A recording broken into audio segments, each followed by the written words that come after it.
எல்லாரையும் வந்து கூப்பிட்டு எங்ககிட்டயும் வந்து கருத்துக்கள் கேட்கணுன்ட்டு நீங்கள் முதல்ல வந்து நினச்சிட்டு ரொம்ப நன்றி sir. Actually we are not good economist or financial experts. ஆனால் எங்களுக்கு வந்து குடும்ப நிர்வாகம், குடும்ப நிதி மேலாண்மை, குடும்ப பொருளாதாரம் என்னன்னு தெரியும். இங்கே இருக்கவங்க யாருக்குன்னா வந்து சர்ப்ளஸாக வந்து வீட்டில் பணம் இருக்கா? எல்லார் முகத்தையும் நீங்கள் பார்த்தீங்கனாலே தெரியும். ஸோ ஒரு வீட்லேயே வந்து சர்ப்ளஸாக நிதி இருக்க போகிறதில்ல. அதே மாதிரி தான் வந்து ஒரு ஸ்டேட்லேயே வந்து சர்ப்ளஸான நிதி இருக்கும். சர்ப்ளஸான நிதி இருந்தால் இதை நம்ம தரலாம்னு நினைக்கிறது வந்து ஒரு ஒரு மாநில அரசுக்கு வந்து அது கரெக்டாக இருக்காது. ஏன்னா வந்து மாநில அரசு வந்து ப்ராஃபிட்டை நோக்கி போக முடியாது, ஒரு நல்ல ஒரு சேவையை நோக்கி, சர்வீஸை நோக்கி தான் போக முடியும். அப்படி ஒரு சேவையை வந்து மக்களுக்கு கிடைக்கணும்னா, அந்த சேவையை வழங்குறதுக்கு தரமான ஊழியர்கள் இருக்கணும்னா, அந்த ஊழியர்களுக்கான எம்ப்ளாயராக வந்து ஒரு மாடல் எம்ப்ளாயராக இருந்தால் தான் அரசு வந்து மற்றவங்களை வந்து வழிநடத்த முடியும், ஒரு ஆரோக்கியமான ஒரு சமுதாயத்தை உருவாக்க முடியும். அப்போ வந்து ஒரு அரசு பணியாளருக்கு வந்து நிதியை சார்ந்து தான் இதை நம்ம தர முடியும்னு நினைக்கிறது வந்து சரியாக இருக்காதுன்றதை நாங்கள் தாழ்மையாக தெரிவிச்சுக்கிறோம். இதை ரிவ்யூ பண்ண சொல்லியிருக்கீங்க. நீங்கள் வந்து சில கருத்துக்கள் இருந்தால் தெரிவிங்கன்னு இருக்கீங்க. எங்களுக்கு தெரிஞ்ச எக்கனாமிக் வச்சு நாங்கள் சொல்கிறோம். இப்போ வந்து சிபிஎஸ் என்பிஎஸ், அதாவது சிபிஎஸ் என்பிஎஸ்னு ஒன்று சொல்கிறதுக்கு முன்னாடியே சிபிஎஸ் எங்களுக்கு வந்துருச்சு. அப்போ எந்த குழுவுமே போட்டிருப்பாங்களான்னு சீனியர் சார்தான் இருந்தால் சொல்லுங்கள். உடனடியாக வந்து அறிவிச்சிட்டாங்க, எந்த குழுவையும் போடாமல். அதாவது வந்து ஊழியர்கள் வந்து என்ன ஆவாங்கன்னே தெரியாமல் அதை அறிவிச்சிட்டாங்க. ஆனால் வந்து பார்த்தீங்கன்னா இப்போ வந்து அந்த சிபிஎஸ்ல என்ன இருக்குன்னு நாங்கள் வேணான்னு சொல்லி தான் இப்போ இந்த குழுவே போட்டிருக்கோம். ஆனால் வந்து சிபிஎஸ்சியை ரிவ்யூ பண்ண சொல்லி அந்த ஜியோவில் போட்டிருக்கீங்க. ஆக்சுவலி ஃபர்ஸ்ட் ஆஃப் ஆல் வந்து சிபிஎஸ்ல வந்து பார்த்தீங்கன்னா 2003 எங்களை அமல்படுத்திட்டாங்க. ஆனால் என்பிஎஸ்ல பார்த்தீங்கன்னா 2004 அமல்படுத்தின பிறகு ஒவ்வொரு ரிஃபார்ம்ஸ் வந்து சென்ட்ரல் கவர்மெண்டால் அறிவிச்சுட்டே இருந்தாங்க. ஃபர்ஸ்ட் ரிஃபார்ம் வந்து 2014 அறிவிச்சாங்க. Employer should be contributed 14% from 10. ஏன்னா வந்து we could not give enough pension to the pensioners. So அதனால you have to increase the contribution சொல்லி 14% இன்க்ரீஸ் பண்ணாங்க. ஆனால் அந்த 14% இது நாள் வரை தமிழக அரசு வந்து கண்டுக்கவே இல்லை, அப்படியே தான் வச்சிருக்காங்க. நெக்ஸ்ட் ரிஃபார்மில் எல்லாரும் கேட்டாங்க மினிமம் பென்ஷன் எங்களுக்கு வேணும்னு. மினிமம் பென்ஷன் அதில் தராங்க, கிராஜுவிட்டி அதில் தந்துட்டு இருக்காங்க இது நாள் வரை. அதுக்கப்புறமா வந்து பார்த்தீங்கன்னா ஃபேமிலி பென்ஷன் தந்துட்டு இருக்காங்க. சரிங்களா? இதெல்லாம் குறைந்தபட்ச உத்தரவாதத்தோட அந்த என்பிஎஸ்லேயே போயிட்டு இருக்கு. ஆனால் ஏன் யூபிஎஸ் வந்தது? ஏன்னா அன்சர்டனிட்டி, எங்கள் பணத்துக்கு உத்தரவாதம் இல்லை, எங்களுக்கு மினிமமாக வந்து ஒரு 50% பென்ஷனாவது எங்களுக்கு வேணும், எங்களால் வந்து ஷேர் மார்க்கெட்டை கணிக்க முடியாது அப்படின்னு நிறைய ஊழியர்கள் வந்து கோரிக்கை தொடர்ந்து அரசுக்கு வந்து அழுத்தம் கொடுத்துட்டே இருந்தனால அரசுக்கு வேற வழியின்றி என்ன பண்ணாங்கன்னா யூபிஎஸ்க்கான கமிட்டியை போட்டாங்க. யூபிஎஸ்க்கான கமிட்டியை போடும்போது நிறைய அரசாங்கம் வந்து யோசிச்சாங்க என்னன்னா, இதே இது 10லேருந்து 14 ஆயிடுச்சு, நாளைக்கு இது 20 ஆகாதுங்க, ஏதாவது உத்தரவாதம் இருக்கா? 20 ஆகாது, 25% ஆகாதுன்னு. Because the PFRD is autonomous body, they can decide whatever they wish. சரிங்களா? அவங்களாம் முடிவு பண்ணிக்கலாம். எனக்கு இந்த ஃபண்டு பத்தலை, எனக்கு வந்து மாநில அரசுகள் என்ன பண்ணுங்க, இப்போ என்ன சொல்லியிருக்காங்க யூபிஎஸ்ல 18% கொடுக்குறேன்றாங்க. 18.5னா என்னது? அது வந்து பார்த்தீங்கன்னா இர்ரேஷனல் ஆஃப் ஆல் எம்ப்ளாயீஸ். இப்போ இந்த எம்ப்ளாயருக்கு வந்து பார்த்தீங்கன்னா 20 வருஷம் தான் சர்வீஸ் முடிச்சிருப்பாரு, 15 வருஷம் தான் சர்வீஸ் முடிச்சிருப்பாரு.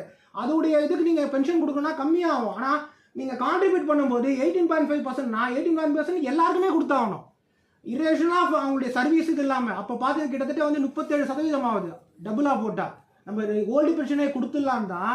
மாநில அரசுக்கு முன்னாடியே தெரிஞ்சுதான் என்ன பண்ணாங்கன்னா, ஒவ்வொரு மாநிலமும் நம்மளை விட நிதி நிலைமையில ஆதாரத்தில் வந்து ரொம்ப ரொம்ப பின்தங்கி இருக்கிற மாநிலங்கள் உட்பட 7 மாநிலங்களில் பழைய ஓய்வூதிய திட்டத்தை அறிவிச்சிட்டாங்க, எந்த குழுவுமே போடாமல். சரிங்களா?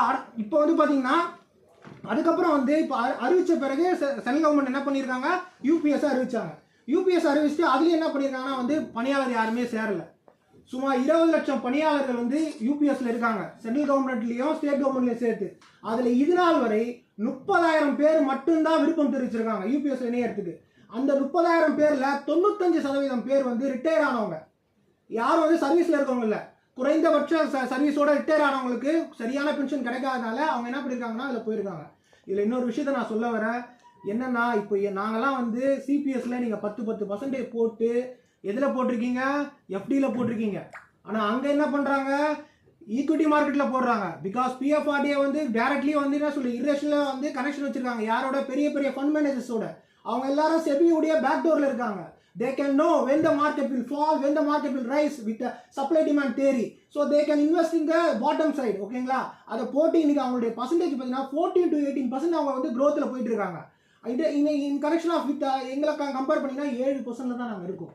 இந்த 7%க்கும் மாநில அரசு தேவையின்றி கூடுதல் நிதி சுமையை எடுத்துக்கிட்டு நான் சொல்லல. ஆனரபிள் ஃபார்மர் ஃபினான்ஸ் மினிஸ்டர் அவருடைய ஃபர்ஸ்ட் ஃபினான்ஸ் பட்ஜெட்டில் ஒயிட் ரிப்போர்ட்டில் மென்ஷன் பண்ணியிருக்காரு. ஏன்னா எல்ஐசியில் கொடுக்கக்கூடிய இது வந்து பார்த்தீங்கன்னா 5.8%, பட் நம்ம ஸ்டாஃபுக்கு கவர்மெண்ட் செலவு பண்ணுறது பார்த்தீங்கன்னா 7.2%. இதனால அரசுக்கு தேவையில்லாத நிதி சுமை ஏற்படுது. இது வந்து பார்த்தீங்கன்னா இதுக்கு அடுத்த படி வந்து என்னன்னு பார்த்தீங்கன்னா வந்து இப்போ யூபிஎஸ்ல அறிவிச்சிருக்காங்க அந்த 50% மினிமம் பென்ஷன், அதுக்கப்புறம் டிஏ தரேன்னு சொல்லியிருக்காங்க. அதுக்கப்புறமா வந்து பார்த்தீங்கன்னா மினிமம் பென்ஷன் வந்து 10K கொடுக்குறேன்னு இருக்காங்க. இரேஷன் ஆஃப் சர்வீஸ் 10 இயர்ஸ் முடிச்சா. இதுக்கப்புறம் இப்போ லேட்டஸ்ட்டாக நான் வந்து அந்த என்னுடைய representation வந்து I can mention because we could not get that letter copy from the PFRDA. They have updated in their website itself. அந்த வெப்சைட்டை நான் போட்டிருக்கேன். 29th ஆகஸ்ட்ல நியூ ரிஃபார்ம் பண்ணியிருக்காங்க யூபிஎஸ்ல. இன்னும் இது கண்டினியூ ஆகும். நீங்கள் யூபிஎஸ்ஸை பார்த்துட்டு தான் இது பண்ணால் யூபிஎஸ்ல இன்னும் போயிட்டே இருக்கும். நீங்கள் அதுக்கப்புறமா வந்து அரசு நினைக்கும், ஐயோ பழைய பென்ஷனே கொடுத்துருக்கலாமே, இவ்வளோ அட்லீஸ்ட் வந்து ஊழியர் கேட்ட நமக்கு செஞ்சு தான் ஊழியர்கிட்ட நல்ல பேர் இருக்குமே நினைப்பீங்க. இந்த 18.5% தற்காலிகம் தான். இதை அவங்க நினைச்சா 25% மாற்றலாம், 30% மாற்றலாம். நாளைக்கு வந்து பார்த்தீங்கன்னா இன்னும் அவங்க ஏற்றுக்கிட்டே போகலாம். ஏன்னா பூல் கார்பஸ்னு ஒன்று வைக்கிறாங்க. இது ஒரு ட்ரையல் பேசிஸ் தான். 10% வந்து இன்னைக்கு ஏன் 14 ஆச்சு, ஏன் இப்போ 18 ஆகுது, இது நாளைக்கு ஏறாதுன்னு யாராலையும் உத்தரவாதம் சொல்ல முடியாது. நாளைக்கே பூல் கார்பஸ் 10ல் ட்ரையல் வருஷன் நாங்கள் பார்க்குறோம் பண்ண முடியலன்னா இன்னும் அவங்க ஏற்றி தான் போவாங்க. இப்போ பாருங்கள் அவங்க என்ன சொல்லியிருக்காங்கன்னா இந்த 29th ஆகஸ்ட்டில் கிராஜுவேட்டியை நாங்கள் இன்க்ளூட் பண்ணுறோம் யூபிஎஸ்ல. அதுக்கப்புறமா பார்த்தீங்கன்னா up to 60% lump sum payment depends upon the bench mark NAV. நாங்களே அதை சொல்கிறோம். அந்த பெஞ்ச் மார்க் என்ஏவியை விட ரூபா கூட வந்தால் அதையும் நாங்கள் உங்களுக்கு தந்துடுறோம். இதில் யூபிஎஸ்ல. அதுக்கப்புறம் என்ன சொல்கிறாங்கன்னா யூபிஎஸ்லேருந்து ஒரு வாட்டி என்பிஎஸ்க்கு நீங்கள் மாற்றிக்கலான்றதுக்கு one chance, one option will be given to the employee. Before 1 month of retirement period, they can choose whatever it favor to him. He can choose. He can opt UPS to NPS அப்படின்ற ஒரு ஆப்ஷனையும் கொடுத்துருக்காங்க. இது அவங்க தேடுறாங்க. At least இதுக்கப்புறமாவது யூபிஎஸ்ல வருவாங்க, மாநில அரசுகிட்ட நிதி நம்ம வாங்கிக்கலாம், அதை வச்சு நம்ம மேனேஜ் பண்ணலான்ட்டு. சரி ஓகே. இப்போ யூபிஎஸ்ல நம்ம ஏன் ரிவ்யூ பண்ணுறாங்க, இந்த ஜியோவில் போட்டாங்க எங்களுக்கு தெரியல, என்னன்னு எங்களுக்கு புரியல. ஏன்னா பிஎஃப்ஆர்டிஏ நம்ம இது வரைக்கும் வந்து சைனே பண்ணலை, எந்த இதுவும் இல்லை. ஏன்னா நீங்கள் அதை போட்டதுனால இவ்வளோ விஷயத்த நான் சொல்ல வேண்டிய ஒரு கட்டாயத்தில் இருக்கனால இவ்வளோத்தையும் நான் சொன்னேன். சரிங்களா? சரி, நாங்கள் ஏன்ப்பா இது யூபிஎஸ்ல போனோம், பிஎஃப்ஆர்டிஏ வரணும் ஒரு டிஸ்கஷனுக்கு. நாங்களே தமிழ்நாடு பென்ஷன் சர்வீஸ்க்குன்னு நாங்கள் ஆரம்பிக்கிறோம், டிபிஎஸ் நாங்கள் ஆரம்பித்து நாங்கள் தரோம் அப்படின்ற ஒரு நிலைப்பாட்டில் சில எக்கனாமிஸ்ட் வந்து அறிவுரை சொன்னால் அதுலேயும் சில சட்ட சிக்கல்கள் இருக்குது. ஃபஸ்ட்டு நீங்களும் அதே ஷேர் மார்க்கெட்டில் நாங்களும் போடுறோன்னா ஷேர் மார்க்கெட்டுடைய அன்சர்டனிட்டியை ஃபாலோ பண்ணுறதுக்கான ஃபுல் ஸ்கில்லும் வந்து ஒரு சென்ட்ரல் கவர்மெண்ட்டை கம்பேர் பண்ணும்போது ஸ்டேட் கவர்மெண்ட்டுக்கு இருக்காதுன்றது எங்களுடைய தாழ்மையான கருத்து. ரெண்டாவது, இதில் வந்து பொலிட்டிக்கல் பேக்ரவுண்ட், ஒரு பொலிட்டிக்கல் பர்சன் வரலாம், அவங்களுக்கு ஃபேவரான ஸ்டாக்ஸில் அதை இன்வெஸ்ட் பண்ணலாம், அவங்க அதை வந்து என்ன வேணால் ஒரு கேமாக வரலாம், கார்பரேட்டுங்களுக்கு தான் அதுக்கு வழி இருக்கும். சரிங்களா? அதுவும் இல்லாமல் இந்த பூல் கார்பஸ்ன்றது தமிழ்நாடு கவர்மெண்ட்டால் உருவாக்குறது ரொம்ப கஷ்டமாக இருக்கும், சென்ட்ரல் கவர்மெண்ட்டால் முடியும். ஏன்னா அது டைவர்சிஃபைடாக இருக்குது. 20 லட்சம் பணியாளர்கள் வந்து சென்ட்ரல் கவர்மெண்ட்டுடைய ஸ்டாஃப் எவ்வளோ பேர் இருக்காங்க, ஒவ்வொரு ஸ்டேட் கவர்மெண்ட்லையும் இருக்காங்க, எல்லாரும் ஒரே டைமில் ரிட்டையர் ஆக போகிறதில்ல. அதனால் அவங்களால டைவர்சிஃபை பண்ணி தர முடியும் நீண்ட நாளில். அவங்களுடைய ரோலிங் ரிட்டர்னே அவங்களுடைய பெஞ்ச் மார்க் என்ன சொல்கிறாங்கன்னா 7 years the fund kept in the equity market, that assumption given on the return வந்து பார்த்தீங்கன்னா 12%ன்றாங்க. ஸோ அதனால் அவங்களால ஈஸியாக தர முடியும் அந்த ஃபண்டை. பட் ஸ்டேட் கவர்மெண்ட் அலோன் வந்து இந்த மாதிரி ஒரு ஃபார்ம் பண்ணி இந்த மாதிரி ஒரு பென்ஷனை கொடுக்கும்போது நிறைய சட்ட சிக்கல் வரும். அது எல்லாத்தையும் வந்து அவங்களால ஃபேஸ் பண்ண முடியாது. ஏன்னா வந்து நமக்கு வந்து பேக்கப் வந்து சென்ட்ரல் கவர்மெண்ட்டில் தர மாட்டாங்க. இது உங்களுடைய ஓன் டிசிஷன், இது ஸ்டேட்டில் நீங்கள் பண்ணுறது, நீங்கள் தான் அதை பேக்கப் பண்ணிக்கணும்னு சொல்லுவாங்க. இல்லைப்பா நாங்கள் அதெல்லாம் பண்ணலை, நாங்கள் வந்து எஃப்டிலேயே போடுறோம், இதே மாதிரியே தரோம்னா இப்போ இருக்கிற இந்த 10%க்கு எஃப்டிக்கு எவ்வளோ நம்ம அடிஷ்னலாக இது பண்ணுறோன்ட்டு நான் சொல்லலை, ஆனரபிள் ஃபார்மர் ஃபினான்ஸ் மினிஸ்டர் வந்து சொல்லியிருக்காரு அவருடைய வெள்ளை அறிக்கையில் ஃபர்ஸ்ட் ஃபினான்ஸ் பட்ஜெட்டில்.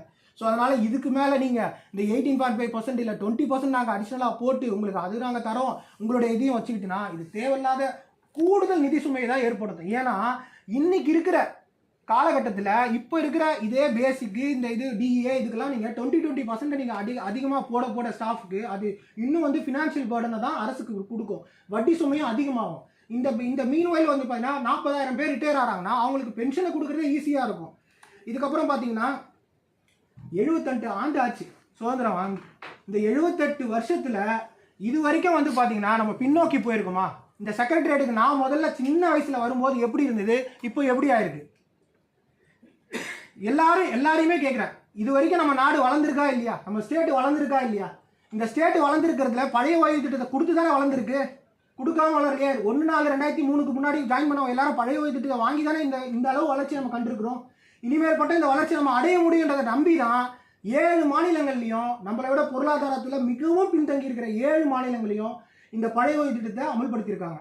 அதே மாதிரி நாமளும் வந்து இந்த பழைய திட்டத்தை அமல்படுத்தி முதல் வேற்றுமை வரணும். ஒரு அரசே வந்து இல்லை நீங்கள் வந்து பழைய ஓய்வு திட்டம், நாங்கள் வந்து இல்லை இதுக்கப்புறம் வந்து நிதி நிலைமை சரியில்லை, உங்களுக்குலாம் வந்து வேற ஒரு ஓய்வு திட்டம் சொல்கிறது ஆர்டிகல் 14 வந்து கொஸ்டின் பண்ணுற மாதிரி இருக்குது. தயவு செஞ்சு அரசே அது மாதிரி செய்யறத ஒரு என்ன சொல்கிறது, நீங்கள் வந்து ஆஹா ஓஹோ நிறைய பேர் போனாங்க. என்னை பொறுத்த வரைக்கும் சார் வந்து எங்களுடைய செக்ரட்டரியாக இருந்திருக்காரு, ஃபார்மர் செக்ரட்டரி ஹெல்த் டிபார்ட்மெண்ட்டில். அவர் நல்ல ஒரு மனிதநேய மிக்க மனிதர், சரிங்களா? அவருக்கு நல்லா தெரியும் ஒருத்தரையும் அவரால் ஃபேஸ் பண்ண முடியல. இப்பயே இவ்வளோ கஷ்டம் இருக்கான்னு பார்க்குறாரு. இப்போது நான் சொல்கிறேன், நான் வந்து ஒரு சங்கத்துடைய பிரதிநிதியாக பேசலை, இந்த நாட்டில் இருக்கிற இந்த தமிழ்நாட்டினுடைய ஒரு குடிமகனாக பேசுகிறேன். நாளைக்கு ஒரு கவர்மெண்ட் சர்வெண்ட் வரணும் சார், நான் கவர்மெண்ட் அதிகாரி ஆவேன், மக்களுக்கு சேவை செய்வேன்ற உணர்வோடு வரணும். அப்படி வரணும்னா இதை கொடுக்கணும் சார் நீங்கள். ஏன்னா ஒருத்தர் நேர்மையாக இருக்குமா, இப்போ ஒரு சார் பேசினார், நேர்மையாக இருக்கிறாங்களான்றத அந்த நேர்மையை உறுதிப்படுத்தக்கூடிய இடத்துல வந்து அவங்களுடைய பணி பாதுகாப்பு தான் இருக்குது. அந்த பணி பாதுகாப்பும் சமூக நீதியை மேம்படணும். அந்த பழைய ஓய்வு திட்டத்தை அமல்படுத்தணும். இப்போ எப்படிலாம் அமல்படுத்துறது, எப்படி தான் அமல்படுத்துறது? இவ்வளோ கஷ்டம் இருக்கேன்னா ஈஸியாக சொல்கிறோம் சார். எங்களுக்கு தெரிஞ்சதான் நாங்கள் சொல்கிறோம். 1/4/2003 அப்புறம் ஜாயின் பண்ணவங்கள யார் இருக்காங்களோ அவங்களுக்கு கொடுக்குற அந்த 10% தொகை மிச்சமாகும். கான்ட்ரிபியூஷன் பண்ணுற அமௌண்ட்டு அதை என்ன பண்ணுங்க, டைவர்ட் பண்ணுங்க, சேவ் பண்ணுங்க. இப்போ எங்களுக்காக நீங்கள் கொடுத்துருக்கிற அரசு பங்களிப்பு தொகை இருக்குல்ல, employer contribution corpus, that can be used for investment. எதுக்காக நீங்கள் அரசு முதலீட்டு திட்டத்துக்கு பயன்படுத்துங்க, இல்லை எங்களுக்காகவே அதை பயன்படுத்தினாலும் ஓகே. மூணாவதாக வந்து இம்ப்ளிமெண்ட் ஆஃப் ஓபிஎஸ், அதாவது ஓல்டு பென்ஷன் இம்ப்ளிமெண்ட் பண்ணி அந்த ஃபஸ்ட்டு சொன்ன சேவ் பண்ணிக்கல அந்த 10% கான்ட்ரிபியூஷனை அதையே பென்ஷனாக கொடுங்க. இந்த கார்பஸ் இருக்குல்ல அதை கிராஜுவிட்டியாக கொடுங்க. ரிட்டையர் ஆனவங்களுக்கு கம்யூட்டேஷன் ரூல் அப்ளை பண்ணுங்க. பென்ஷன் ரூல் 1978 அப்ளை பண்ணி அவங்ககிட்ட ஒரு ஆப்ட் ஃபார்ம் வாங்குங்க. உங்களுக்கு இந்த மாதிரி கவர்மெண்ட் கொடுத்துருக்கு காசை உங்களால் திருப்பி தர முடியாது சார், யாராலையும் திருப்பி தர முடியாது. யூபிஎஸ்ல வந்து அது ஒரு வாதமாக வச்சுருக்காங்க. கவர்மெண்ட் சர்வெண்ட் கிட்ட பணம் கொடுத்தா சார் அவங்க கிட்ட இந்த பணத்தை வாங்கிறதுக்கு ரெடியாக இருக்காங்க சார். வீட்டுக்கு போனால் சம்பளம் முடிஞ்சு போகும்போதே சார் இப்போ சரண்டர் அனௌன்ஸ் பண்ணியிருக்காங்க. சரண்டர் வந்தால் என்ன பண்ணலாம், என் ஒய்ஃப் இப்பயே கேட்டுட்டு இருக்கா, எனக்கு அதை வாங்கணும் இதை வாங்கணும்ட்டு. இவ்வளோ நாள் சரண்டர் இல்லைன்னு சொன்னால் இப்போ சரண்டர் வர போகுதுன்னு எங்களுக்குலாம் செலவுகள் வந்து வேற லெவலில் இருக்குது சார். அதனால் வந்து யார்கிட்டேருந்து திருப்பி வாங்க முடியாது. அதனால் அவங்களுக்கு கம்யூட்டேஷன் ரூல் அப்ளை பண்ணி அவங்களுக்கு ரிமைனிங் பென்ஷனை கொடுக்கணும். அதே மாதிரி பார்த்தீங்கன்னா எக்ஸிஸ்டிங்காக இருக்கிற இப்போ எம்ப்ளாயியுடைய கான்ட்ரிபியூஷன் இருக்குல்ல, இது வரைக்கும் நாங்கள் பே பண்ணியிருக்கோம், அதை ஜிபிஎஃப்ல மாற்றி கொடுங்க. இது எல்லாத்தையும் பண்ணி நீங்கள் எங்களுக்கு பழைய ஓய்வு திட்டத்தை வழங்கினீங்கன்னா சிஎம் சார் சொன்னார் பாருங்க, சொன்னதை செய்வோம் செய்வதை தான் சொல்வோம்ட்டு அவர் மேனிஃபெஸ்டோ. நாங்களாம் இதெல்லாம் சொன்னதெல்லாம் வேஸ்ட். நான் சொன்னதை விட அதிகமாகவே sir professor Jayaranjan sir economics எவ்வளோ பேர் இருக்காங்க, அவங்களெல்லாம் தேர்தல் கமிட்டியில் போட்டு தான் அவர் தேர்தல் மேனிஃபெஸ்டோவே உருவாக்குனார், எலெக்ஷன் மேனிஃபெஸ்டோவில். அதனால் அவர் சொன்னதை ரியலைஸ் பண்ணுற மாதிரி நீங்கள் வந்து எங்கள் எல்லாருடைய முகத்தையும் பாருங்கள். எங்களுடைய கோரிக்கைன்றது பாட்டம் ஆஃப் த ஹார்ட்லேருந்து வருது. அது நீங்கள் வந்து தாழ்மையோடு உள்வாங்கி தயவு செஞ்சு வந்து எங்களுக்கு பழைய ஓய்வு திட்டத்தை அளிக்கணும்னு ரொம்ப வந்து வணங்கி கேட்டுக்கொள்கிறோம். நன்றி, வணக்கம் சார். தமிழக ஆரம்ப பள்ளி ஆசிரியர்